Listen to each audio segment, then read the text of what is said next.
Good day, everybody, and welcome to another edition of the Military and Foreign Affairs Network. I am your host, the voice of reason.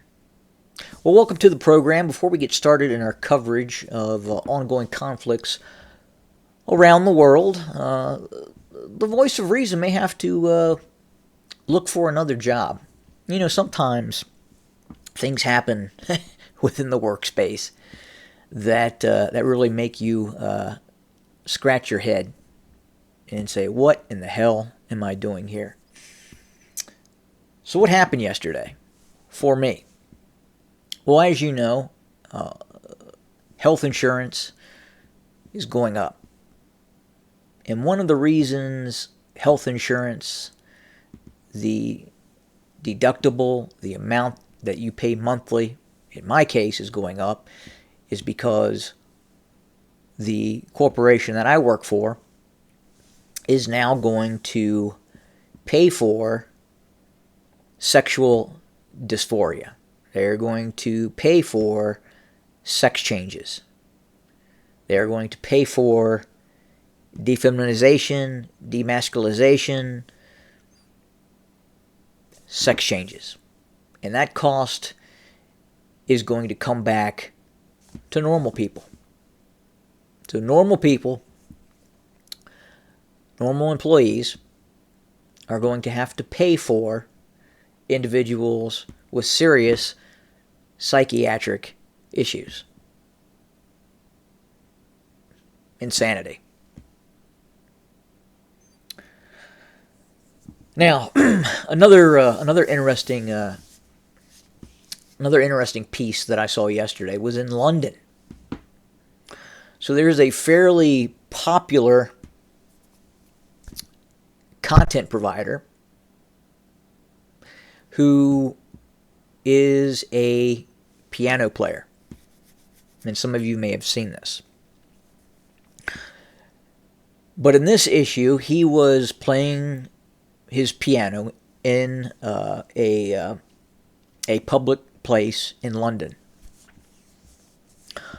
when several communist Chinese approach him playing the piano. And these Chinese all have their Communist Party flags, waving them. And they gather around the piano player while he's playing the piano, while he's being filmed playing the piano. After he's done playing the piano, the Chinese nationals waving their communist flags proceed to tell the piano player that they have to delete the recording of him playing the piano. And I guess in China, there are certain laws where you can't record people in public spaces. So they were taking that law in China and trying to induce Londoners, people in the United Kingdom, Great Britain, into complying with Chinese law. And it became very heated. And at a certain point, these Chinese nationals, waving their communist flag, decided to call the London police.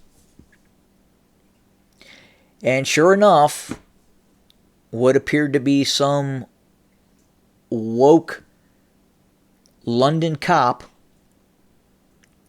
that definitely appeared to have a liquor license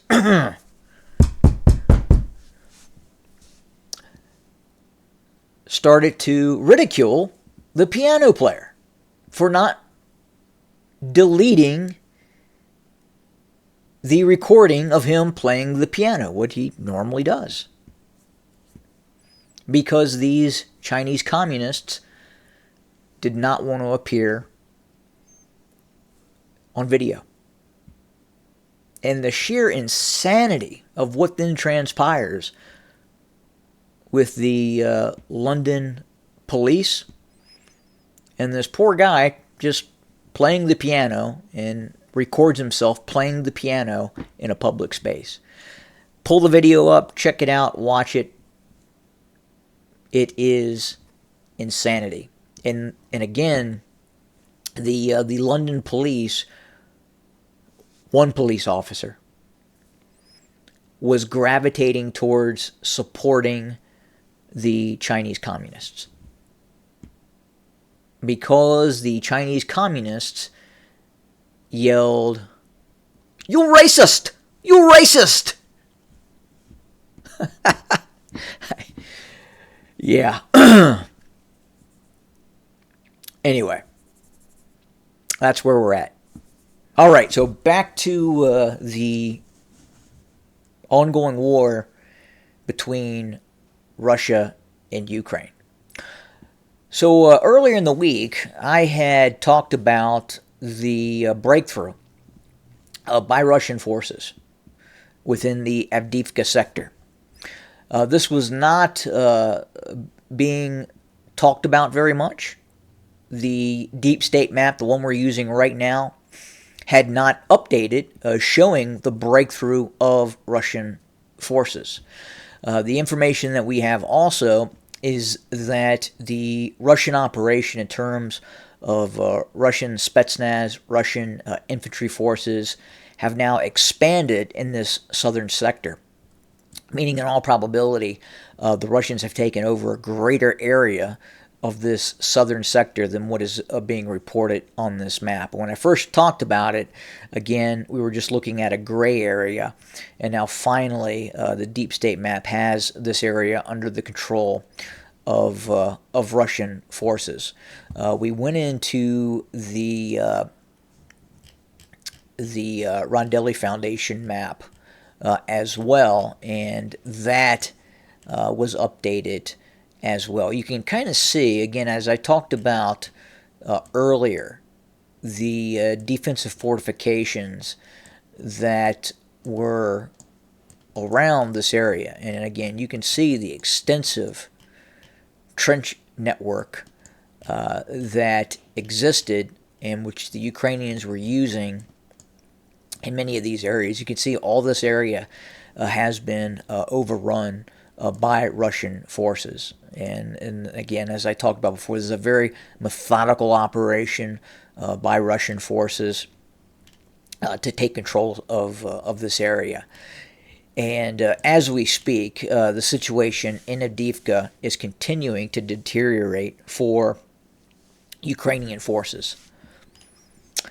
And we expect that at a certain point, the Ukrainians are going to have to capitulate or enter into an agreement with Russians to pull those forces out of the Avdiivka sector. Furthermore, we have seen Russian operations taking place just across the border from Kharkov. Russian forces have crossed the border along various areas to the north of Kharkov and continue operation cross-border reconnaissance operations in between Belgorod and Kharkov along the shared border. Additionally, we have seen the report of the downed Russian transport aircraft that was carrying alleged Ukrainian prisoners of war. The Russians are saying that the transport aircraft, was shot down by the Ukrainians. The Ukrainians are demanding some sort of investigation by the United Nations take place to see what in fact happened. Look, at the end of the day, a transport aircraft appears to have been shot down. The transport aircraft was operating in an area that is highly contested. Both sides have a robust air defense network operating in these areas, and it would be more than likely that any aircraft flying in this area is going to be targeted, quite possibly by both sides. Now, ultimately, information is not free-flowing. The ability to find out what exactly happened is probably not going to be present. There's not going to be a full-on investigation by the United Nations, and it's just not going to happen. History ultimately in the future will tell us what happened, but again, just not uncommon in this type of high-intensity war in terms of aircraft being shot down.